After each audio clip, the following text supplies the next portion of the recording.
I left my husband for a younger man. He got me addicted to pills, and I haven't seen my children in 3 years. Posted by you/regretful throwaway 81. I'm writing this on a library computer. It's quiet here, and the silence feels loud after years of noise. The noise of my own making. 3 years, 4 months, and 12 days. That's how long it's been since I've held my children. Since I've even heard their voices outside of a 2-second, court-mandated voicemail I get on their birthdays. If you told me 5 years ago that this would be my life, I would have laughed. I had everything. I was married to Mark, then 45, a genuinely good man. We had a beautiful 4-bedroom house in a cul-de-sac, 2 amazing kids, Liam, then 12, and Chloe, then 9, and a golden retriever. I was a room mom, a soccer mom, the kind of woman who baked her own bread and remembered everyone's birthdays. My life was a Pinterest board of suburban success. And I was suffocating. Mark was a wonderful father and provider. He was kind, steady, and dependable. But somewhere along the line, our marriage had become a business partnership. We managed the house, the kids, the finances. We were a great team. But we weren't in love. He'd kiss my cheek in the morning, a dry, passionless peck, and we'd talk about the leaky faucet or the parent-teacher conferences. At night, we'd watch TV on opposite ends of the couch until one of us fell asleep. I felt invisible. I was just mom or Mark's wife. The woman I used to be, the one who loved art and live music and spontaneous road trips, was buried under layers of responsibility. Then I met Leo. He was the new barista at the trendy coffee shop I'd started going to just to feel like I was part of the world outside my neighborhood. He had tattoos snaking up his arms, a constellation of piercings in his ear, and a smile that made me feel like I was the only person in the room. He was 28. He was a musician. He asked me my name, and when I told him, he said it was beautiful. He didn't ask about my kids or my husband. He asked what I was passionate about. I was so stunned I couldn't answer. I hadn't thought about it in a decade. It started innocently. I'd make sure to go in when he was working. We'd talk for a few minutes. He'd compliment my dress or my laugh. He made me feel seen. He made me feel wanted. For the first time in years, I felt a spark. That spark turned into a fire. Coffee turned into lunch. Lunch turned into him playing a song he wrote for me in his tiny, messy apartment. The affair was a tornado that ripped through the gray landscape of my life. With Leo, I was alive. We'd stay out late, go to concerts, and talk until the sun came up. He thought my stories about PTA meetings were exotic and hilarious. He called me his muse. I convinced myself this was true love, the kind I'd only read about. I told myself I deserved to be happy. Leaving Mark was the hardest thing I'd ever done. The look on his face wasn't anger, not at first. It was a deep, soul-crushing confusion. But why? Are you not happy? I can fix the faucet this weekend.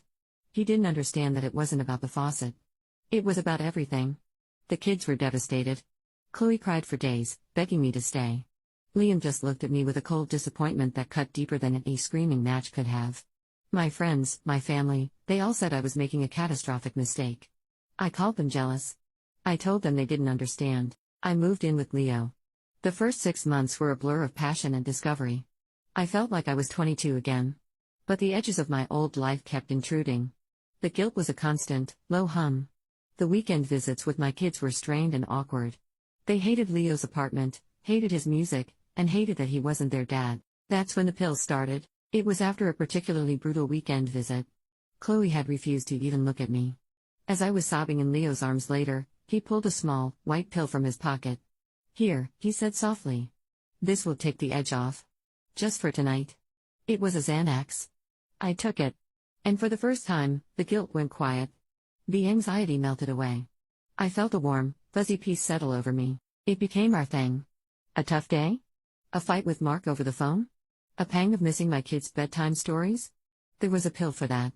Leo had a friend who had a prescription for painkillers for a back injury. Soon, we were buying them off him. It wasn't an addiction, I told myself. It was just a cushion. A way to handle the stress of my new, complicated life. It was the price of happiness. The last time I remember things being even remotely okay was a Saturday afternoon. I was supposed to pick up the kids. I'd taken a Vicodin that morning because I was already anxious about it. I was a little floaty, a little slow. When I got there, Chloe ran to me and hugged me, burying her face in my stomach. "I miss you, Mommy," she whispered. "Please come home." The pain of her words was so sharp, so absolute, it felt like a physical blow. I held her tight, my heart breaking into a million pieces. When I got back to Leo's apartment, I immediately took another pill. I couldn't bear the feeling. I just wanted it to go away. And it did. That was the choice I made. I chose the numbness. I didn't know it then, but that was the beginning of the end. I was choosing the pills over my daughter's tears. And I would keep making that choice, over and over, until there was nothing left. Addicted to pills, and I haven't seen my children in 3 years. The pills stopped being a cushion and became the entire mattress. Waking up was no longer about coffee, it was about the sick, gnawing anxiety until I took something. Leo, my charismatic musician, was in the same boat. The songs stopped. The laughter stopped.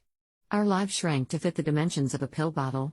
Our conversations were no longer about art or dreams, they were about whose turn it was to call the dealer, how we were going to scrape together enough cash, and whether the gnawing sickness was withdrawal or just life now. The apartment, once our bohemian love nest, turned into a dungeon. Dirty clothes, overflowing ashtrays, empty pizza boxes. The shame was a physical presence in the room. My visits with the kids became a nightmare I had to endure to get my fix. I'd show up late, looking gaunt, with dark circles under my eyes that no amount of concealer could hide. Mark's face was a mask of stone, his concern having curdled into pure contempt. Liam, now a teenager, would barely speak to me. Chloe would just watch me with wide, frightened eyes. She didn't ask me to come home anymore. The final day I saw them is burned into my memory like a cattle brand. It was my weekend. I was supposed to pick them up at 6 p.m. on a Friday. But Leo's guy was late. We were both sick, irritable, and panicking. 6 p.m. came and went. 7 p.m. 8 p.m. Mark was calling, his texts getting more and more frantic, then furious. I ignored them. I couldn't face him.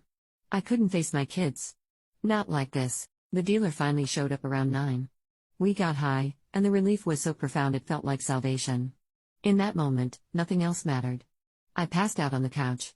I woke up the next afternoon to the sound of someone pounding on the door. It wasn't Mark.